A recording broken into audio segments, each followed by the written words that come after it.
Hi, hi, hi. So I am here with Marjolein, and as part of what we're doing here at GrowMe is also telling the stories of the biodiverse group of gardeners that we have that are collaborating and coming into community and helping other people to grow their own food for themselves, their families, their communities, and the world. So today I have the amazing Marjolein from the Netherlands. Yeah. And I want to know, what is your story? How did you start gardening and how did that lead you to the work that you're doing today? Oh, that's such a cool question. I love answering that question. So, a little bit of a backstory first before we dive in. I grew up in a family with a lot of poverty. When I was a child, I ate sandwiches that were molded. So literally molded sandwiches. And we call it with a sauce called piccalilli. It's really disgusting as a child. Wait, what is that? Yeah, it's like a pickled sauce. It's not really nice for children to Is eat. it spicy? Yeah, a little bit spicy and a little bit sour. And it's really And you put it in the sandwich? Sorry, I'm so put it curious. on the sandwich. To cover up the mold. I think so. Because that's what we ate. I don't know why we ate it. We ate it. And it was always really so we always have molded bread. Our house was a mess. We never had any money growing up. But the paradox was that my parents ate really well. So it was always an issue that they ate really nice foods, and we couldn't touch like Coca-Cola, for example, which is not really a basic need for kids because they need fruits and vegetables, right? So there was always an issue in our house with poverty and growing up and food scarcity. So I studied to become a garden historian first.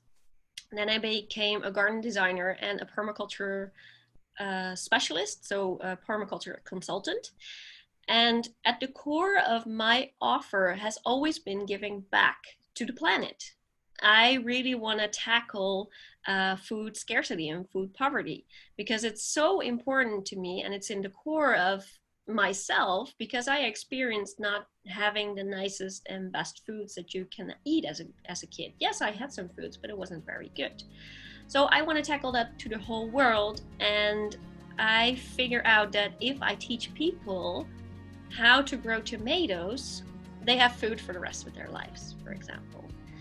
And it doesn't end with a tomato. You will eventually grow a full food forest.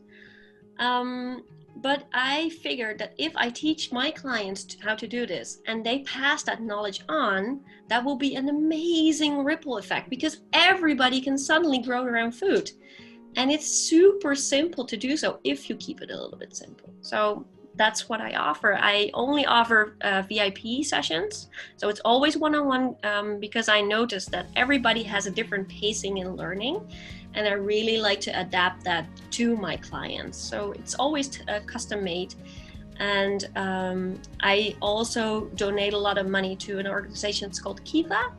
And Kiva supports farmers in other world countries where they don't have that much of abundance.